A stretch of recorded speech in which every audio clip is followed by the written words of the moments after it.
আসসালামু আলাইকুম প্রিয় দর্শক, আশা করি আপনারা সবাই ভালো আছেন আল্লাহর অশেষ রহমতে। এইমাত্র পাওয়া আবহাওয়া অধিদপ্তরের সর্বশেষ আপডেট নিয়ে হাজির হয়েছি আজ ২রা এপ্রিল বৃহস্পতিবার ২০২৬-এর গুরুত্বপূর্ণ আবহাওয়ার খবর নিয়ে। আজকের সবচেয়ে বড় খবর, দেশ জুড়ে শুরু হয়েছে ভয়ঙ্কর তাপপ্রবাহের আশঙ্কা। একই সাথে কিছু অঞ্চলে হঠাৎ বৃষ্টি ও কালবৈশাখী ঝড়ের সম্ভাবনাও রয়েছে। তাই আজকের এই ভিডিওতে আমরা বিস্তারিত জানব বাংলাদেশ সহ পশ্চিমবঙ্গ, আসাম, মেঘালয় এবং ত্রিপুরার আগামী ২৪ ঘণ্টা, ৪৮ ঘণ্টা এবং পরবর্তী ৭২ ঘণ্টার আবহাওয়ার পূর্ণ পূর্বাভাস। ভিডিওটি শেষ পর্যন্ত অবশ্যই দেখবেন, কারণ আপনার জেলার জন্য গুরুত্বপূর্ণ তথ্য থাকছে এখানে। আর আপনি কোন জেলা থেকে দেখছেন কমেন্ট করে জানাতে ভুলবেন না। এবং সঠিক ও আপডেট আবহাওয়ার খবর সবার আগে পেতে আমাদের চ্যানেলটি সাবস্ক্রাইব করে রাখুন। চলুন শুরু করি আজকের বিস্তারিত আবহাওয়ার আপডেট। সকাল থেকেই দেশের বেশিরভাগ অঞ্চলে পরিষ্কার আকাশ দেখা গেছে। রোদের তীব্রতা অনেক বেশি, আর এর ফলে দ্রুত বাড়ছে তাপমাত্রা। আবহাওয়া অধিদপ্তরের মতে এই তাপমাত্রা বৃদ্ধির কারণে দেশের বিভিন্ন অঞ্চলে শুরু হতে পারে মৃদু থেকে মাঝারি তাপপ্রবাহ, যা চলতে পারে আগামী ৬ই এপ্রিল পর্যন্ত। আজকের পূর্বাভাস অনুযায়ী আগামী ২৪ ঘণ্টার মধ্যে সিলেট বিভাগের ২-১টি জায়গায় অস্থায়ীভাবে দমকা হাওয়া, বজ্রপাত এবং বৃষ্টির সম্ভাবনা রয়েছে।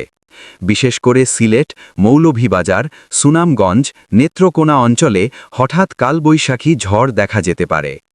অন্যদিকে দেশের অধিকাংশ অঞ্চলে আবহাওয়া প্রধানত শুষ্ক থাকতে পারে।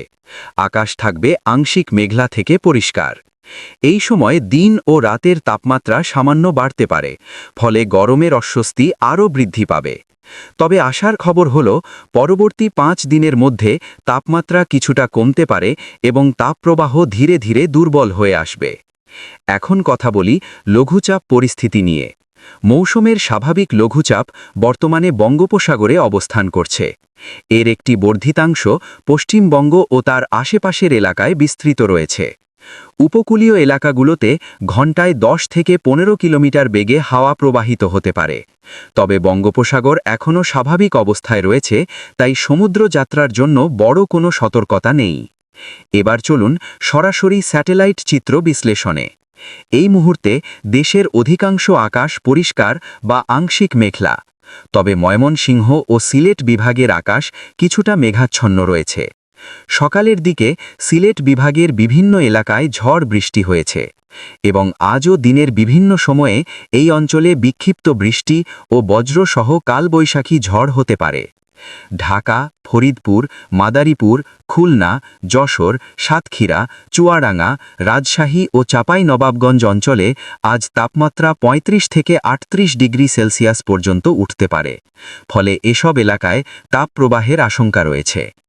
বরিশাল ও চট্টগ্রাম বিভাগের কিছু এলাকায়, বিশেষ করে পটুয়াখালী, ভোলা, সন্দ্বীপ, হাতিয়া অঞ্চলে বিকেল বা সন্ধ্যার দিকে হালকা বৃষ্টি বা বজ্রসহ বৃষ্টির সম্ভাবনা রয়েছে। এছাড়াও কিশোরগঞ্জ, ব্রাহ্মণবাড়িয়া, ময়মনসিংহ অঞ্চলেও বিকেলের দিকে হঠাৎ কালবৈশাখী ঝড় হতে পারে। এবার আসি পশ্চিমবঙ্গের আবহাওয়ায়।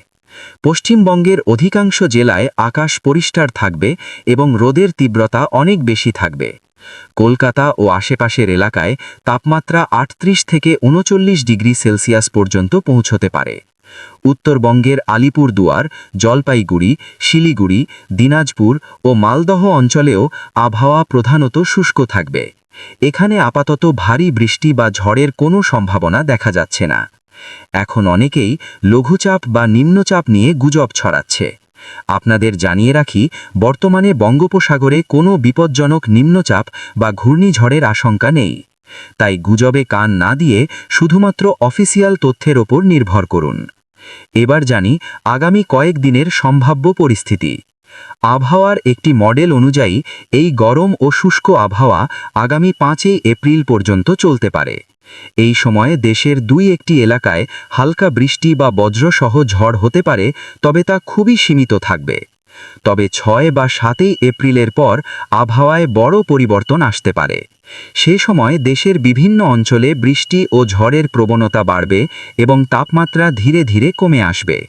তাই এই কয়েকদিন সবাইকে বিশেষভাবে সতর্ক থাকতে হবে।